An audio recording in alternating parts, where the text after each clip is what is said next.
Welcome to Celtic State of Mind. I'm John Dykes, and this afternoon I'm joined by Tony Haggerty and Amy Canavan for the ACSOM Bulletin. It's very positive this afternoon, Amy. Why? Because we've smashed the Livingston hoodoo. What was your thoughts about the game yesterday? I thought it was an exceptional performance. I think it's probably been the best since Motherwell. I don't think that was necessarily hard. But, you know, I think from the get-go yesterday, you wouldn't have thought that Celtic really did have that hoodoo hanging on their shoulders.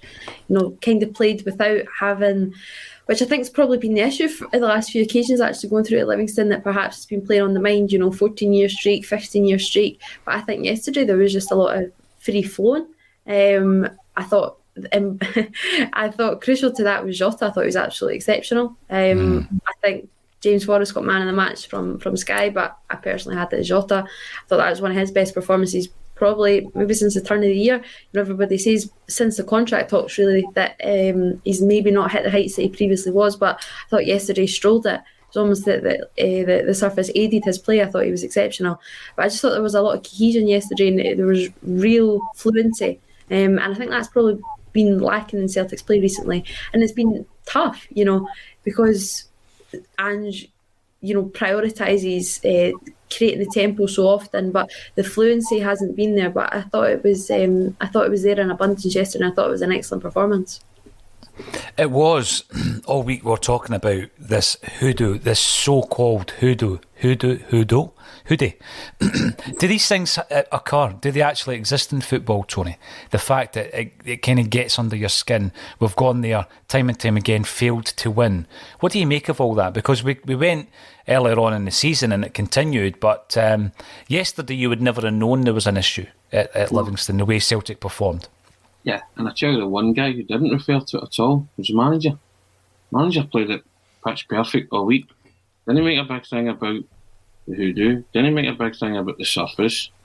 No, didn't make a big thing about the fact that it could have been pivotal in the title race. Just played it as is. It's the next challenge. It's the next challenge. And I was making the point earlier today to somebody that, see that surface, see if you've got players who play with a drive and a verve and a tempo, you can actually pass it about on plastic. You just need the players to execute the game plan. The last few times we've gone there, Celtic haven't played like that at all. There've been a pale imitation of that. But I argue that they were better playing on that surface than they were at Easter Road, because Easter Road's a bit of a cow. The park last week was it'd been turned up and it wasn't conducive to playing great football. So you can argue the toss about the surfaces, but yesterday they got it pitch perfect. The manager, team selection, the players that went out and executed the game plan, and they played with the tempo. Amy said it there, bit free flowing, bit rip roaring, but you know what I mean, never boring. And scored some. Well, the third goal in particular is a cracking football goal. They won it from a high press, shunt it to footballers, who then shunt it to another footballer, gives it to James Forrest. He takes a touch out very wide, but still manages to score with his left foot. It's a cracking goal. Yeah. And we were joking there just before we came on. We said Jota was the man of the match. He was arguably one of my men of the match too. But big Near Beckenbauer was magic. I mean, Near Beaton, I christened him Near Beckenbauer. He was strolling about as if, give me the ball. But, you tend to forget that he's an Israeli midfielder. He's an international class player. So he is capable of these kind of performances and pulling them out of the locker. And that assist that James Forrest ended up rolling his ankle, spoke about that just before we came on here. Why didn't he do Manuel Negretti, 1986 World Cup, PGD, and remember it? Scissor kick volley? See if he did that, that's goal of the season, assist of the season. It would have been a beautifully executed goal, but fair play to Beaton. The man, and he did his part, and there was not a player yesterday, Jim bangs on about it, there was not a player under 7 out of 10 yesterday. Mixture of 7 and 8, possibly 9 if you're being very generous, but that's what you need. That's championship elect for him, for me. And as you talk about hoodoos, I just don't think the manager bought into that. He just wasn't having any of it. He was basically saying, we are better players than Livingston, go out and show it. If you go out and show it, other things don't matter. Never mind about the record. Never mind about the surface. He's banged on a lot recently about playing our football, hasn't he? Yeah. And so I think that was an example of that yesterday. Celtic played their football yesterday, imposed their style on Livingston, and they were a hard team to beat yesterday, Celtic. They were a really good outfit to beat them. And, put to bed any hoodoos, hexes, hoodoos, bogies, whatever you want to call it. It's now in the dustbin. We move on.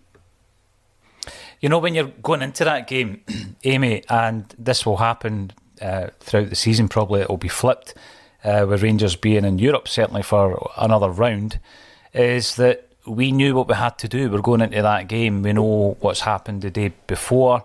It would have been easy to get caught up in the hex. I like that reference as well. The hex. What is the hex, Tony? Putting a hat on a bed. Is that right? Yes. That's the biggest hex, yeah. And we've gone into the game. Tricky pitch to play on, apparently. Terrible run in Livingston, by all accounts. How big do you think, and I'm going to bring up the very first comment to be made by Jungle Lion today, how big was the Celtic support yesterday? Because that was incredible before the game. The scenes, 3 stands full of Celtic supporters. Massive in terms of driving this team on to hopefully a title. I mean, we're going to be talking about that. We're going to be talking about some of the individual performances and, of course, Ange's performance in his team selection. But how big were the fans yesterday for Celtic? You got to give massive kudos to Celtic fans for starters. But, you know, it is, we've said it time and time again, it's fair play to Livy that they just allow Celtic to sell out the stands that they know that they're going to, you know, and it's great for them. And there's a little bit, I don't know if it's, you know, it is, there's not a deal of snobbery, but there's just, you know, there's other clubs throughout the division that just kind of stand off to the idea of letting either side, you know, the top two in, and you're going to generate money. So I don't always understand that. I understand pride comes into play, and, you know, you're trying to make it still seem like a home game to your players, but, you know, that atmosphere yesterday, Livy only are going to get that 4 times a season, you know, more, because I think there'll certainly be in the split this year, the top half of the split, but it adds to it, and I think it's kudos to them. I think they do have to deserve a little bit of credit for that. But, you know, turn it in their numbers yesterday. I was going back the way, so I was driving through to Glasgow yesterday in the morning, and I'm just watching the bus loads come through the other side of the M8. Very jealous. But I mean, you know, dozens of bus loads of Celtic fans, and it's just great. And like I say, I'd like to see it more. Obviously, I know that's like not self-entitled, but you're just trying to. Other fans, other clubs, they would be, you know, that's just you thinking that you deserve it, blah, blah, blah. But it does generate a better atmosphere, and, you know, it's a greater product for the game. The game's on the telly, you know, it's going to Diamond South and whatever. You're showing off the game in better light. And I just think altogether it actually contributes to, you know, just a better atmosphere all round. Right, I'm going to pick up on that, Amy, because it's a great point. But when you're a Celtic fan talking about getting the 3 stands, and let's be honest, we could do that with every stadium in Scotland. But when you mention it, you are called entitled. You know, it's self-entitlement. It's all about Celtic, blah, blah, blah, all that kind of stuff. Right, let's look at it from a Scottish football perspective then. Tony, and I'll throw this one out to yourself. You've watched the game for many, many years yourself. There's nothing worse than watching a game of football on the telly and all you see is empty seats of various different tones. And in Livingston, you know, the yellow seats would have been in abundance. We've seen it the other week against Hibs. You know, Hibs could have sold 3 stands to Celtic, but they won't. We've seen it recently where St Johnstone were selling 3 stands to Celtic, but then they reneged on that. There was the discussion that JP had with the chief executive of Motherwell on Twitter, where he came back, fair play to him, he come back to JP and explained his reasoning why they won't give more tickets to Celtic. But from a business perspective, from a Scottish football branding perspective, Tony, surely it makes sense to, they will be cashing in. They will be cashing in when Celtic come to town, of course they will. But it makes the game more of a spectacle. You watched that game yesterday, right? And I wasn't looking at it thinking, right, we're playing at the Tony Macaroni and there's a hotel or something in one of the corners. All I seen was supporters and atmosphere, and it made it a great spectacle for Scottish football, Tony. And I think clubs really need to see the bigger picture here in terms of they need to try and sell the product. It benefits everybody. And, you know, on the flip side, anybody who's watching this who doesn't support Celtic, and I don't know how many of those are in the comment section, what would their thoughts be? You know, because does it give Celtic an advantage? Yeah, but you're still playing at their home ground. You know, so Celtic can create an atmosphere, but you're still playing at their home ground. So home advantage is not completely disadvantaged by having 3 stands full of Celtic fans. I don't think. Well, first and foremost, I was there as a working journalist yesterday, and it was brilliant. It's brilliant to see the stands full. The atmosphere was incredible. The Celtic supporters got behind their team from the get-go.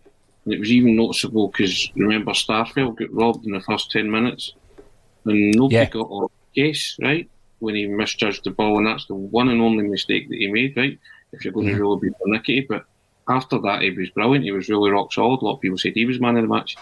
They're a contender for it as well. But Celtic supporters, just true a man, women and child, got behind the team yesterday and rode their team onto success, right? The players fed off that. Even the Livingston players fed off that too. You know, Livingston beat Celtic 1-0 with 3 stands full of Celtic fans back in September. So you ask any player, they want to play in front of full house crowds. It brings the best out in them. You know, having an atmosphere, there's nothing worse, as you say, than if there's a game on Sky, as Amy's just said there, and seeing empty seats. But you cannot dictate to clubs their ticketing policy, can you? You know, you and I both know that it would make economical and viable sense for them to allow more Celtic fans in, Rangers fans, whatever the opposition. But it's up to them, isn't it? And they're the ones that are losing out. Ultimately, you're losing out on a spectacle, you're losing out on atmosphere, and you're losing out on revenue. So it's up to individual clubs to sort that out. But as you say, it hands a big advantage to Celtic yesterday, having 3 stands, I have to say, because the Celtic fans were, I mean, from the get-go, they were just an incredible spirits, an incredible voice, and the players fed off that. All Celtic's top performers turned up yesterday. And even when Livingston got their quick goal to make it 3-1, you felt, right, could be a wee game on here again. But, you know, Celtic just controlled it from start to finish. But don't tell me that players don't like playing in front of full house stadiums, because, you know, anyone that says any different is telling lies. It looked great yesterday for the TV. It sounded great. Celtic turned up and played a great game. You know, Livingston, fair play to them, they've made life difficult for Celtic in the past, but it just wasn't their day yesterday. They belong to Celtic, and, you know, from the minute the teams come out, you had a feeling that it was a wee bit different. I don't know why, but I felt that Celtic would win yesterday. Didn't think they would win as comfortably as they did, but I had a feeling that they would win. And the Hex, hoodoo, bogey, call it what you like, was going by the wayside. And I think the crowd in the 3 stands, and full of Celtic supporters, did help that. But it also helps opposition players as well, because you can rise to that, can't you, at times? Well, I mean, I'm not going to, put any clubs down, but I think that players who play week in, week out in these empty stadiums, obviously, once they then step into the lion's den, as it's been called, of playing against Celtic, then it's bound to. I mean, isn't that what every footballer wants, Amy? Isn't that what their ambition is, to play in front of big crowds? Isn't that what they're going to buzz off of? And hopefully that gives them the kind of the drive to actually perform better, to prove these fans wrong. I know Ange said that it was like playing in front of a home support. He did say that after the game. But I just, I always go back to remember the comments that were made by Barry Hearn when he was talking about Scottish football and the way that we don't market it properly. And it's shocking that we've got a product and we just don't brand it or market it properly. And every single time I see empty seats in Scottish football grounds, and it's Celtic that are playing, I look at that and think every single seat could have been sold. Every seat could be sold when Celtic are in town. And, I think it's short-sightedness on the part of the decision makers at these football clubs. Now, when we're looking at the fact that we've gone out there We've smashed the hex. I'm now calling it a hex. Thanks for that, Tony. Of Livingston. Does that give you added confidence, Amy, that we are on our way here to regaining the league title? I think it was a massive marker. I thought it was an exceptional performance, and like I say, one that's been missing for the last few weeks. I think it came at a perfect time as well. It's going to aid to it. I'm trying to dodge the question as much as possible. But I think it's... Get off the fence. I know, I just don't want to jinx it. But no, I thought it was a really, really impressive performance, a real statement performance, statement win as well. But, the 3 points can come in many forms, and, it sounds very Ange Postecoglou-esque actually, but the performance was exceptional, and that's, I think, what the greatest takeaway from it, because the results haven't been there, in recent years, but neither of the performances, that's been lacking. We've constantly said, the Celtic even had sightings on goal, and it's been a really tough 90 minutes. I think it flew in yesterday. But I think you're wanting all your best players to really hit in a bit of form, aren't you, going into this crucial run now? I think you can call it the business end officially, the nitty-gritty, whatever you want to label it as. But, like I say, I think Jota was exceptional yesterday. I think your back line looked really, really solid, and that's without Josip Juranovic as well in it. You look at the midfield, that's without Rio Hatate in it. Up top, that's without Giakoumakis in it. And another thing that Postecoglou touched on yesterday, there's only 2 players out now injured. And that's, I think, the least amount of injuries Postecoglou's possibly had since he's been here. Obviously David Turnbull and Kyogo, but there is options now, and you can see that yesterday. When that triple substitution came on, that's those 3 start for any other side in the league. So I think everything is clicking into place right now. But yesterday was just not nerve-wracking, and I feel there's been a lot of nerves and a lot of angst over the last few weeks. Edgy and just not being able to put sides away. But that was in no doubt yesterday. Everything that was ticking was in an abundance.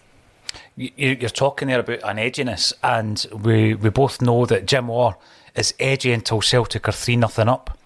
And in recent weeks, I've had the same kind of feeling, because it means so much. Every single result means so much at this stage of the season, that there is an edginess, and I think the edginess crept in at Easter Road, and I'm watching that performance and I felt pretty on edge.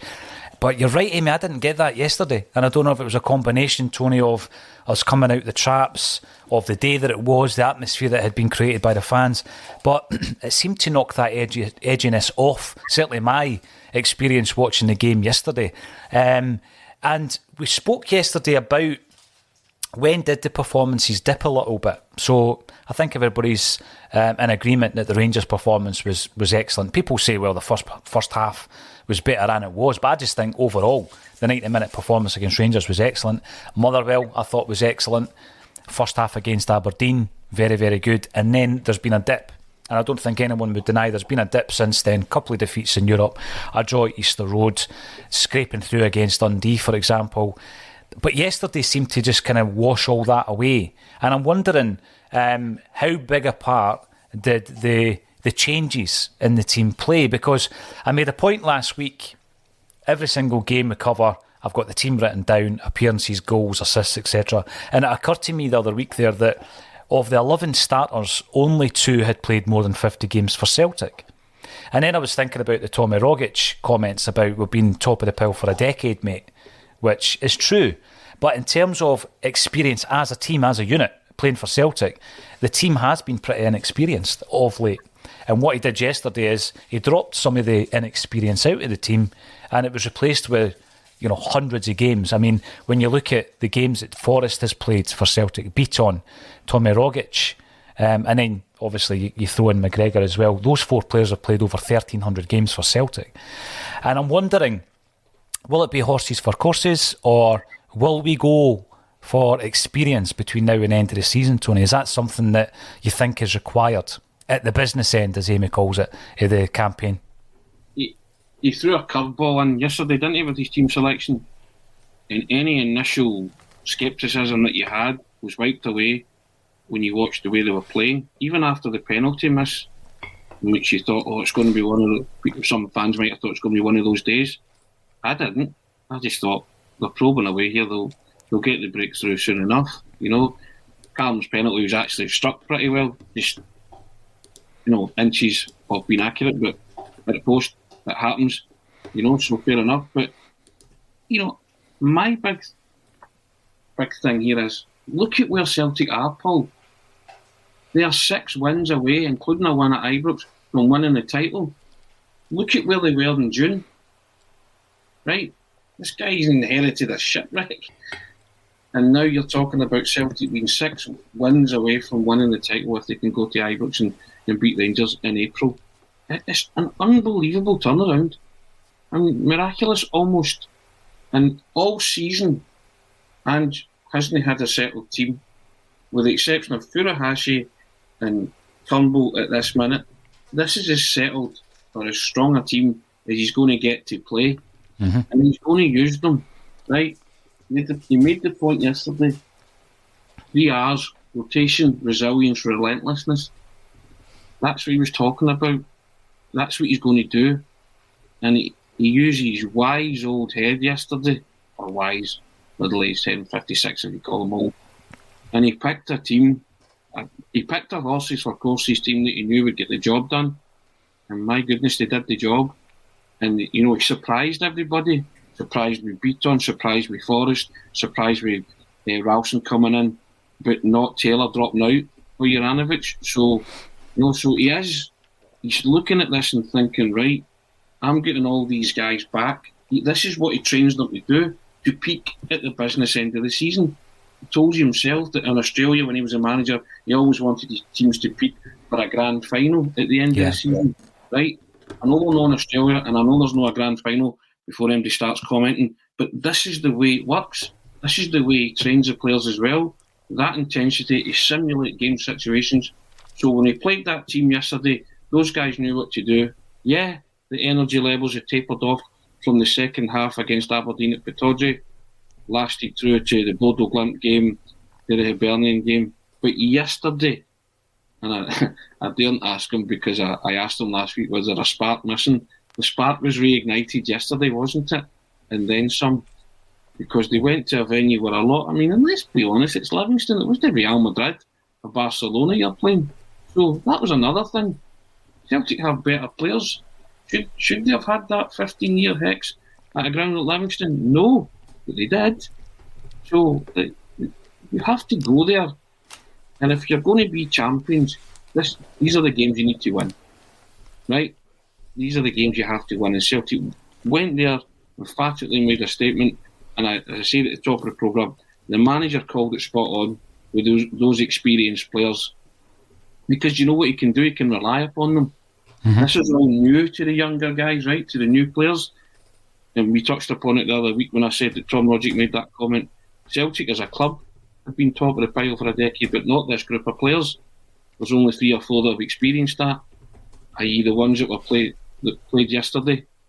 And how much of a contribution did they make yesterday? You say to the other guys, this is what it's about. This is what you're playing for.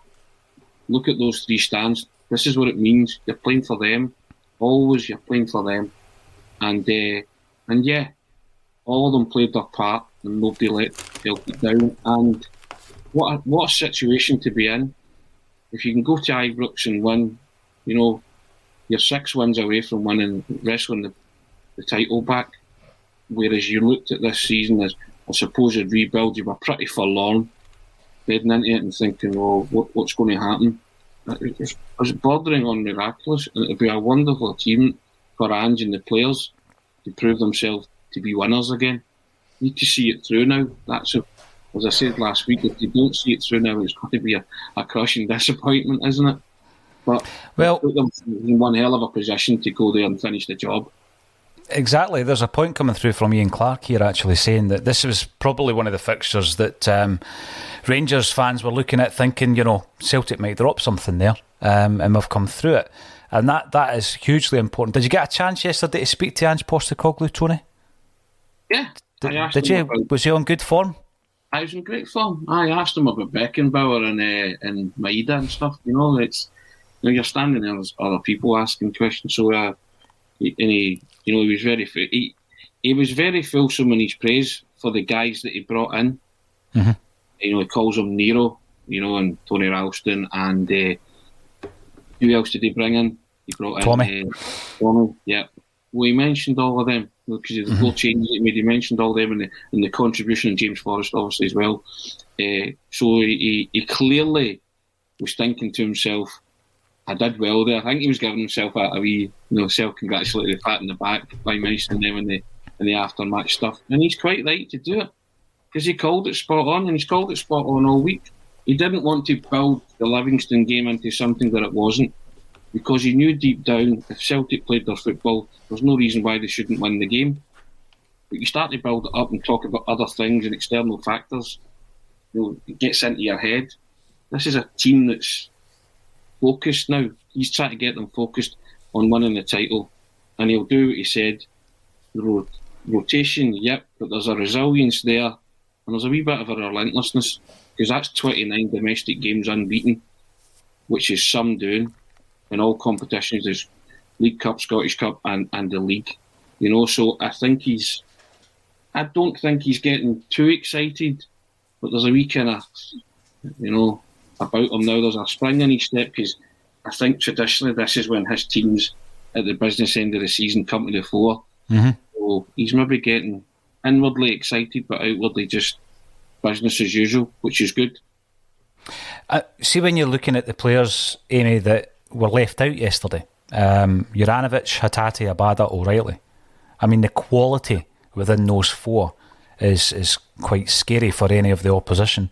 And then you think about Turnbull coming back and Kyogo, and I can't pronounce Kyogo's name just as brilliantly as Ange does. I love hearing Ange calling him Kyogo. I mean, it's obviously the correct pronunciation.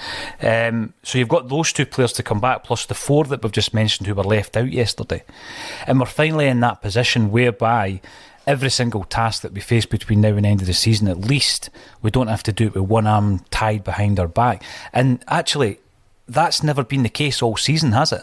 So going on the point that Tony just made there, and the fact that Ange's teams maybe come to their absolute best and come to fruition near the end of the season, all the signs would suggest that is going to be the case with this squad of players. So exactly what I was alluding to earlier, the fact that you can bring on O'Reilly, Abada and Giacomakis, that's outstanding. It just totally flexing your muscles at that stage of the game as well. The fact that you've not had to rely on them earlier as well. So you're allowing the players on the pitch who you trusted, but it's great for them to get some game time as well. I thought it was really special that Ange highlighted Maeda afterwards as well, that he's so, obviously he knows the running that he does, but he's so influential in starting that press, which he is, but he really does ignite it and he keeps it going. And he didn't stop yesterday, but kind of what Tony's just touched on there, the way that he singled out the players that he brought in, I thought that was really special. And noticing the James Forrest, because he'd said pre-match as well that he'd kind of teed him up for a big performance, because he said he's training really, really well. This is probably the best that we've got him at under Postecoglou. So it was really important that James then did kind of live up to that, or if not, it's quite there's a lot of ammunition aimed at James Forrest anyway, and Celtic fans like to make him the whipping boy a little bit, so that could have added to it. But I think you look at Forrest's celebration yesterday as well, or lack of, I don't know if is that trying to silence the Celtic fans, is he a little bit hurt, or it's not like him, because he usually likes a little fist bump and a little run away, but that was very, very minuscule yesterday. But I thought it was all round very, very wise from Postecoglou, because I was at first a little bit, I didn't know how I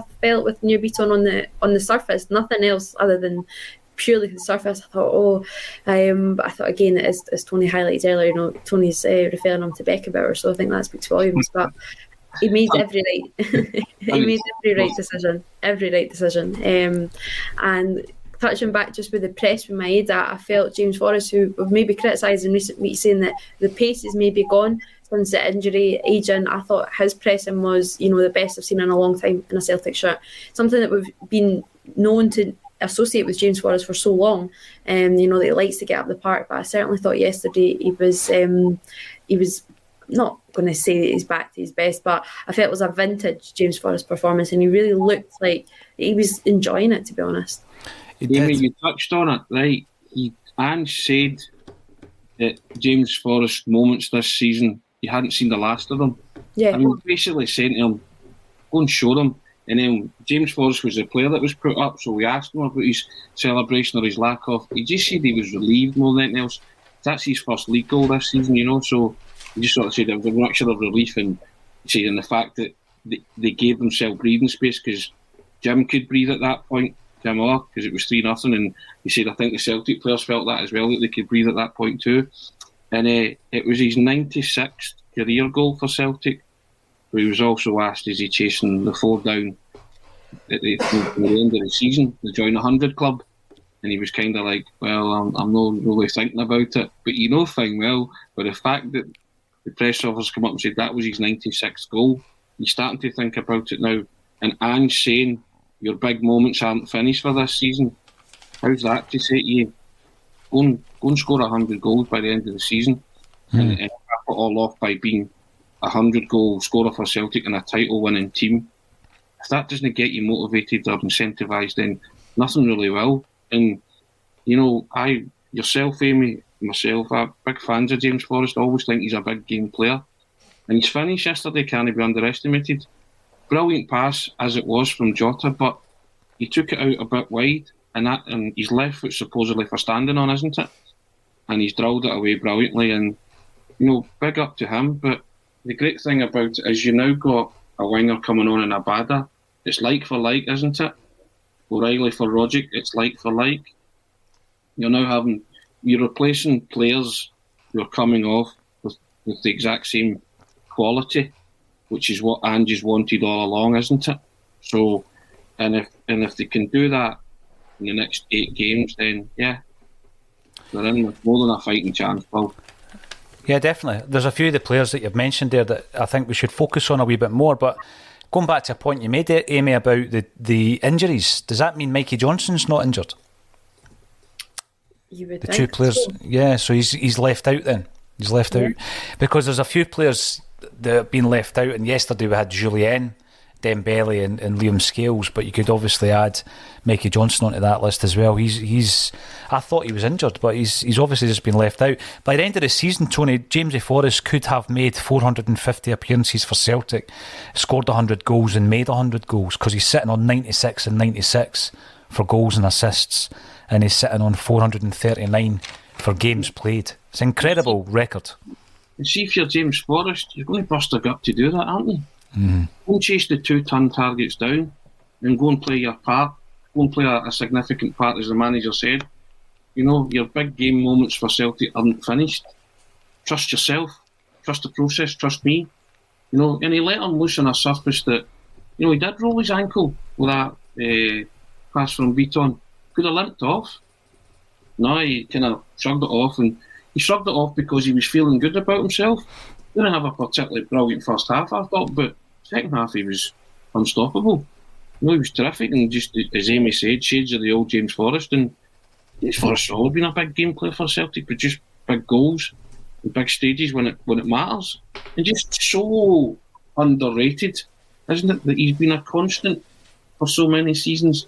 He that goal yesterday, or league goal, he scored a goal for 13 consecutive seasons, a league goal. 13 consecutive seasons he scored league goals. That's incredible. It's astonishing. What an achievement that is. He's the most decorated player at the club, isn't he? Medals wise, I think he's got like 19 or something, 20. Somebody maybe I think he's 19. I'm corrected on that, or somebody can tell me the actual tally without me looking it up. So why would anyone think his big game contributions are finished? Because he's hit a dip in form. He's got a manager that trusts him, and that's the biggest issue, or not issue, but biggest, managers trusting him, saying, go out and show everybody. Traditionally we don't do well here, but I'm turning to you, and I'm going to big you up in the pre-match interview. See, when you hear that, or if that's made aware, you're like, yep, give me it, let me do it. And he did it. And if I'm James Forrest, I want 100 goals, I want 100 assists, I want to be in a title-winning team.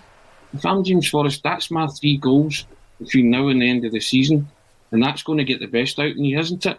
And see if you're Lila Bada watching that, you're thinking, he's got targets in his head. I'm going to have to play at some or go at some to dislodge this guy from the team. So you've got two guys fighting for that jersey who are of equal ability, basically. They are like for like, so give me that any day of the week. And I'll leave it up to the manager who he picks, because he's not called much wrong so far.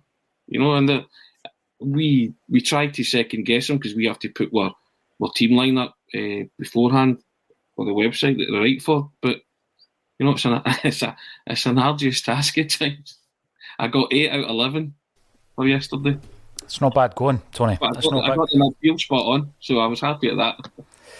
On the point of Jamesy Forrest and all these records that we're talking about, he is the most decorated player with 19 gongs to his name so far, Tony. So he'll be going for 20 or maybe even 21 this season as well. I look at him and I look at some of the criticism over the last few months, and I do think it was OTT. I mean, Amy, he is 30, but we're talking about that as if he's over the hill. 30 is young in modern football. And I know people might counter that by saying, but he's had serious injuries in the last 2 seasons. I wasn't quite prepared to write him off at any point this season. Last season was a nightmare. I remember when Forrest was out, we couldn't wait to get him back in. He was out for a lengthy period. There was a multitude of reasons why we were so bad last season. Having that experience, that common influence, the impact of James Forrest might have assisted in some way or other last season. And then this season, again, he's not had his troubles to seek. But I think that when you look at yesterday's performance, and maybe his celebration or lack of, it could well be a turning point. It could be a complete turning point in his Celtic season. I'm not ready to write him off at the age of 30. 13 seasons under his belt with all the accolades that we've mentioned. And I know that when a player relies to a big degree on speed, as James Forrest does, as most wingers do, then these injuries can really hinder their career. Other players are able to move further back and play a different role. Scott Brown, for example, he did that. He used to be, I remember him as a Hibs player box to box a lot of the time. He wasn't that player by the time he left Celtic because he completely, amended his game plan to suit the legs, because once you're 36 you can't play like that. Forrest is only 30, and I'm going to stand up for those post 30 people on this podcast because that's no old, Amy. I mean, I'm looking at him thinking we can still get another good 2 or 3 seasons out of James Forrest. Yeah, you do like to tell me that's not old. It's not. It's young. It's very young. Just try to reiterate to yourself. You don't lose the talent that James Forrest has had. It doesn't just disappear through those injuries. And we've said it time and time again in recent weeks. It's not been that we've been totally writing him off. It was just that, he wasn't hitting the standards that Lila Bada was kind of setting. So it wasn't making it a like-for-like switch. But, he's building back, and that's what we said. It's just going to take time. We've all said it's going to take time, and James Forrest, of all people, I think deserves time. I think he's put in one hell of a career for Celtic, one hell of a shift under a lot of undeserved flack at the same time. And, he's gave so much to the club and gave so much good moments to my whole just Celtic supporting life. It's just been dominated by James Forrest, Scott Brown. So it was time that the club and the fans stood by him, and the club have obviously stood by him during the injuries. I'm not suggesting that they haven't, because it has been a really tough time. But I don't know if anyone's read his book, but it's really, really worthwhile. It's an outstanding book, and homegrown hero. But it just outlines, he loves the club through and through, and I just think that he does still have a lot to offer. And like you say, 30 is young, and there's still plenty legs left in him yet. And I think it'll just be more something a little bit different. Maybe it won't be the same James Forrest that we saw 5 years ago, or the same James Forrest that Brendan Rodgers really did manage to revitalise, or it'll just maybe be in a slightly different role. Like you say, how Scott Brown's had to adapt towards the tail end of his Celtic career. But that's okay, because you need these experienced heads. And as much as we love, bringing in the signings that Postecoglou has, but it's still important that you have guys like Callum McGregor and James Forrest around just to instill the message and keep those experienced heads. I know you don't automatically think James Forrest is a leader, but that just because he's perhaps not the loudest on the park or looks a leader on the park, his experience and his the things that he's went through at the club speak volumes and can be so useful to the team spirit.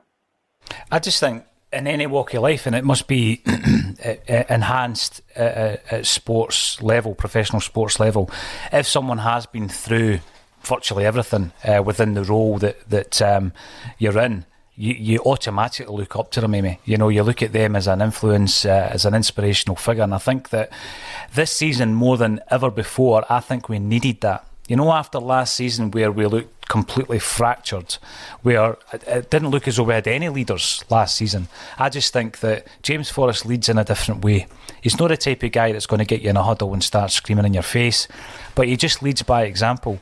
And it could well be, going back to a point Tony made earlier, it could well be that, Forrest isn't one of the guys that's going to be playing 50 or 60 games a season now, because we've got Abada there. And, within 3 years, Abada might move on to pastures new. And I just think that there are certain players that will play when fit, no matter what, in this Celtic team. And, Callum McGregor is the ideal example of that. I think behind him, Carter Vickers is another one, and Joe Hart is another one at this moment in time.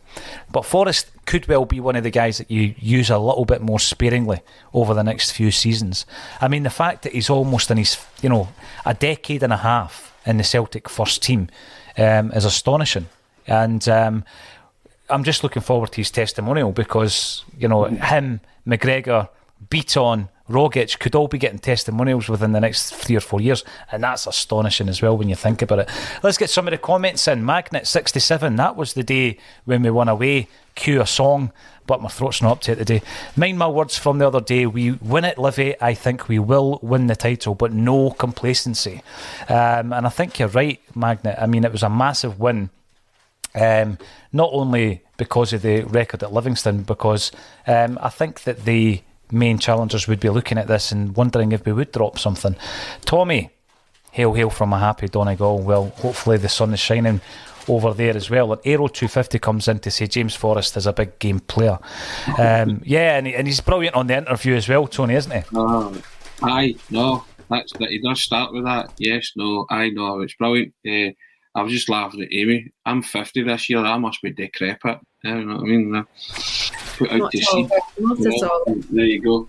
But yes, his interviews are great, because he does start every interview with yes, no, or I know. And that is quite funny. You ask him a question, he'll go, he unconsciously he's saying it, I know, and then he goes off and he's wee kind of rambling. It's quite funny. But listen, I hope to be interviewing James Forrest for a long time to come, and he can know to every question all he wants, as long as he's happy and he's scoring goals and he's fit. That's the reason we'll be interviewing him, because he'll have done something well and be in a winning Celtic team. So long may that continue. I just thought he was terrific yesterday, and he looked really happy, and I think he sort of got that confidence from the manager, who said to him, beforehand, this is your stage. Go and show people, because there was a zip and a zest and a vigour and a vim about James Forrest yesterday. It was that about a lot of players, Jota included. Amy mentioned him at the start, but Jota looked like a man possessed yesterday, and he was trying to make things happen and influence everything, and and his pass to Forrest was brilliant as well. So this is what you need to win titles. These big game players turning up with big game moments and getting you results. And and a lot of Celtic fans went there with trepidation yesterday, but came away thinking, wow, that was decent, more than decent, and they just want them to sustain it now for 8 games that they've got left, and it's this team's well capable of it, you have to say. But the previous message there, don't get complacent, just do a solid job, be clinical when you can, and whoever plays, just listen to the manager and do what he wants and play the football, and it should be enough to see you through.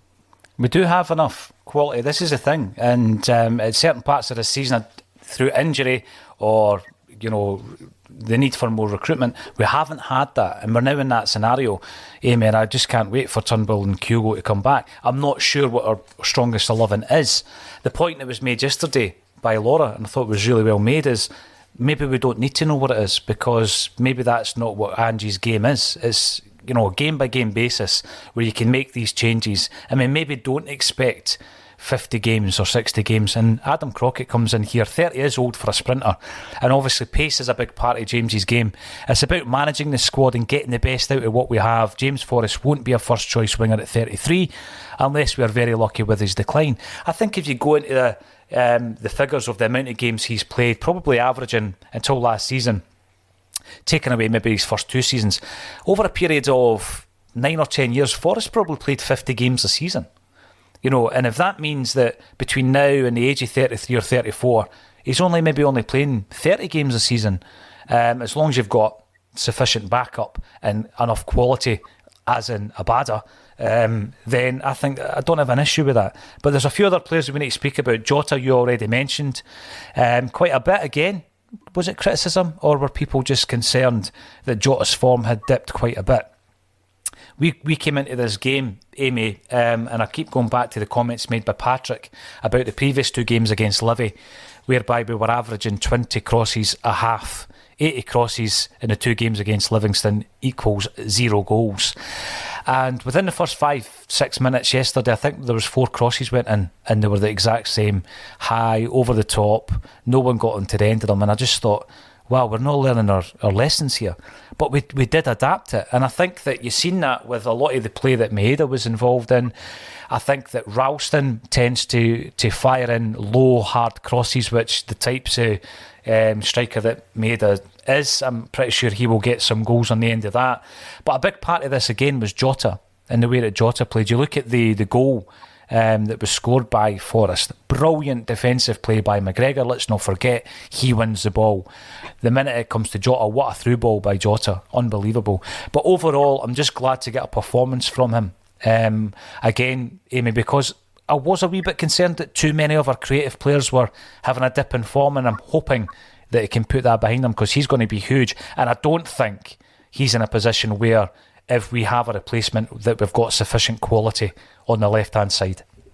Yeah, he'll be, Nicky Devlin will be having nightmares about that still for a few nights. Jota was, he was off the scale yesterday. Devlin was moaning a fair bit yesterday, wasn't he? Yeah, he also scored the own goal, so it wasn't a great afternoon for him. But he was exceptional. Jota was absolutely exceptional. I do actually find it quite hard that he didn't get man of the match, because I just thought, in that opening 15 minutes, maybe just like before the goal, 15-20 minutes, I just thought, everything was coming from him. It was vintage James Forrest, but it was almost vintage Jota as well. Sounds silly, vintage earlier on in the season, but we've not seen a performance like that for a little while from him. And not that, it's been a drastic decline really, or that his performances have been shocking. It's just that he set his standards so very high, and you come to expect that with him. But he was just he had Devlin in spins yesterday, and I just think that there was a confidence around him, perhaps a little bit of an arrogance, which I think you do need to have, especially as a forward. Got to have that arrogance in your own ability to take your man on, and I thought he'd done that time and time again.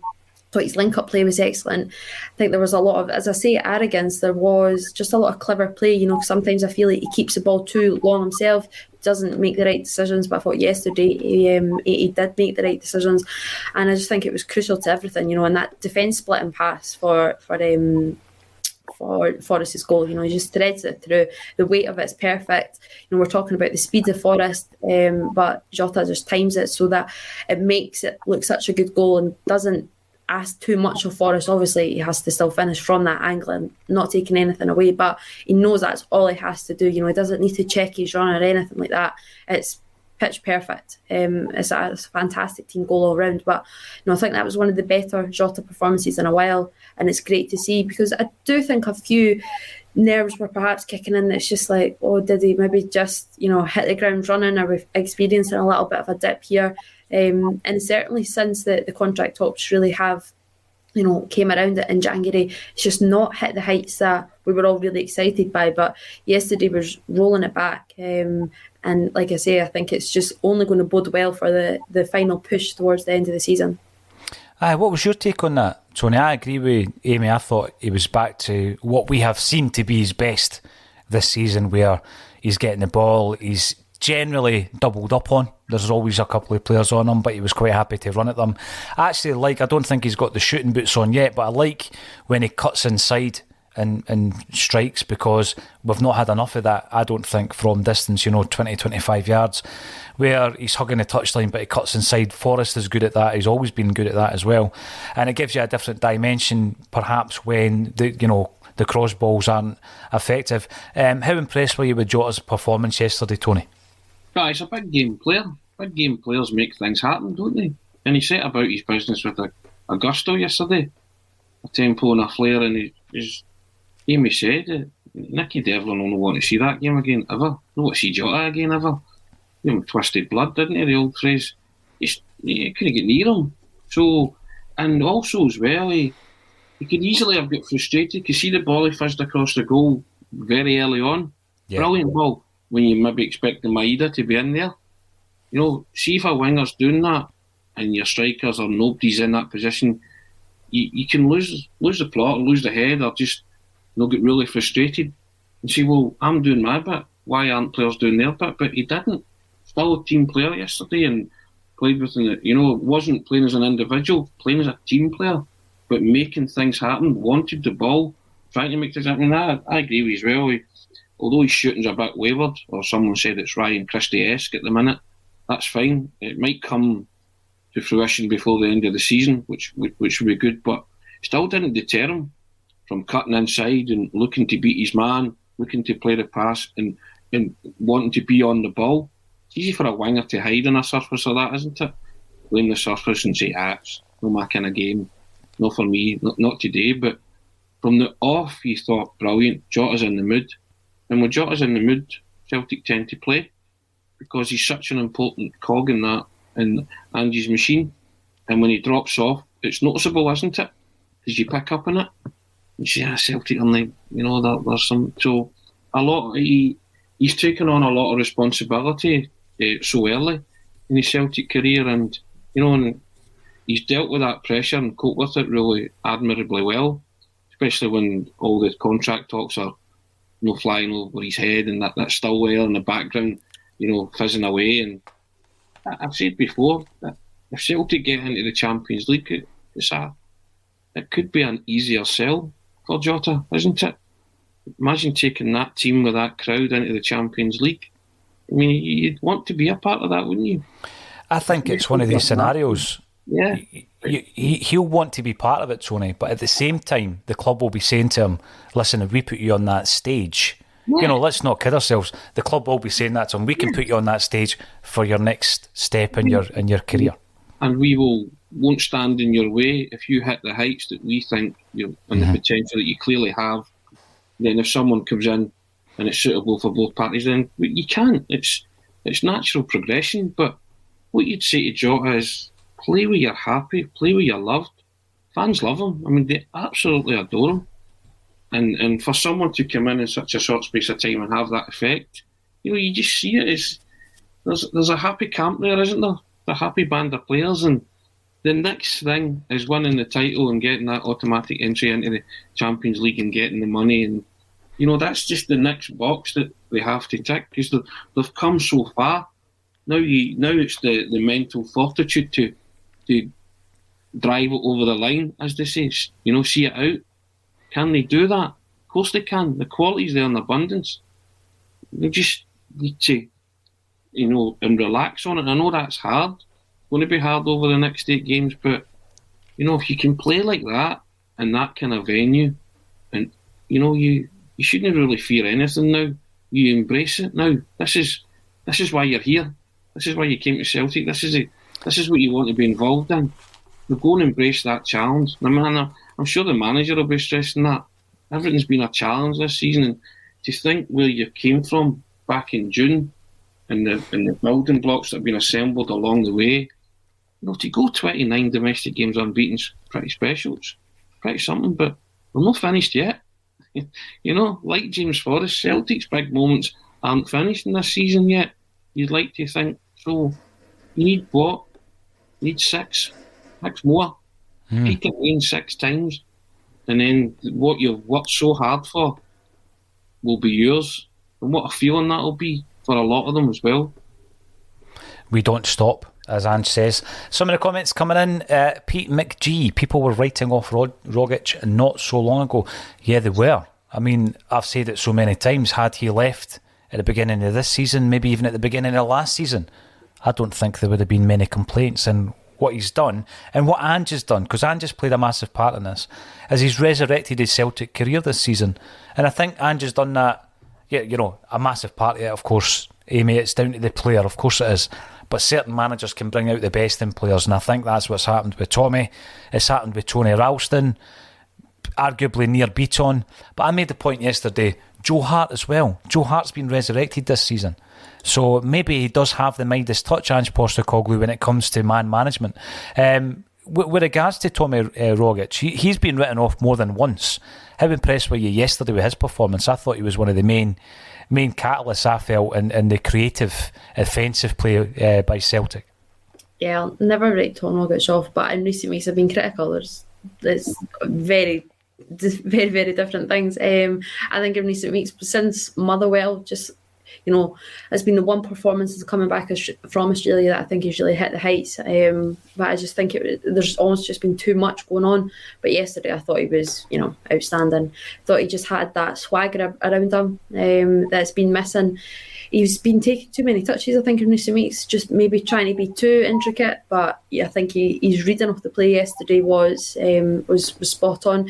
And again, I was a little bit surprised when he started, because I thought Matt O'Reilly deserved a little run, and I called for Matt O'Reilly to have a little run purely because Rogic hasn't been hitting the heights that he sets in the set of the season, because it's been an outstanding season. The first half of the season for him was exceptional. But I did think that Matt O'Reilly, came on last week against Hibs, and I thought he was the difference. Obviously I know there wasn't a win, but I just felt that he injected something when nobody else really did, in midweek as well. I thought it was okay. So yeah, I was a little bit surprised, but I think that's why Ange Postecoglou gets paid the big bucks and it's not us, because Rogic really, really controlled the game yesterday. And I don't think it's any surprise that Celtic play well when Rogic is playing well and reading the game, because he just sits there and just orchestrates everything so well. So it's great to see. You want him and Matt O'Reilly competing at the highest level against each other. You want them both fit and firing, and you want that headache. I want to not know who's starting, if it's going to be a Rogic or O'Reilly, because they're both as good as each other. Don't want them both starting at the same time though. But you want to have that headache of, right, who is it this time? No, it's a good dilemma for any manager to have. Michael McDonald reminds us, Dundee United up next in the Scottish Cup, and dare we dream, Tony, we've been talking about a title. We're still in the Scottish Cup. We've won the League Cup already. Dare we dream that a domestic treble might even be in the works? I mean, is that something that enters your head as a football fan, as a football writer at this stage? No. I think you just kind of keep your feet planted. I get United is the next game, isn't it? It's the Scottish Cup quarter-final. Great. If you win that, you're into the semi-final. But I think you just have to focus on what you set out to do at the start of the season, which was win the title, wasn't it? I think if they get a domestic treble, that's just the ultimate bonus, and it would be for Ange as well. But Celtic are hell bent on winning that league title, and I think everything else is kind of background noise at the minute. But you can't ignore the fact that I'm not denying that the treble's on. I'm not disputing that, but I think if you ask any Celtic supporter, they just crave the league championship so much, and what it means this season with the money and the prestige of getting into the automatic group stages of the Champions League. So I think, treble would be great, but I just think that they just need to win the title just for themselves, to show that they can be real winners. And I know they've won the League Cup, that's already there, and they're flying high in the Scottish Cup, but the title's everything this season, isn't it? For what it means, and the say, the prestige and the money, and to come this far and not to see it over the line would be. We'll talk about that if that eventuality unfolds. I don't even let it enter my head. Err on the positive side in this one at this minute in time, and say they're 6 wins from being champions. Let's keep it that way. Yeah. No, you're right. And the big thing, absolutely priority, Tony, you're spot on. The priority of this season is getting the league title won. But when I look at, Juranovic, Hatate, Abada, O'Reilly on the bench, and you look at the fact that Turnbull and Kyogo have yet to come back, and you think, well, we are hitting, hopefully, a bit of form near the tail end of the season. We can dream, Amy, that that majestic treble could absolutely. I'm all about the cliche at this stage of the season. We will have a look at that Dundee United game nearer the time, and that will take us, I hope, into another semi-final of the Scottish Cup. It's been busy on the comment section. Thank you everybody for getting involved. If you're watching on YouTube, make sure to subscribe, click the notifications bell, like the video, retweet it on Twitter, share it on Facebook, do all of these things. This is how you can help a Celtic State of Mind to continue to grow. We've got loads of big content coming your way on the channel. And once again, as always on a Monday, thank you to Tony Haggerty and Amy Canavan for joining me on A Celtic State of Mind.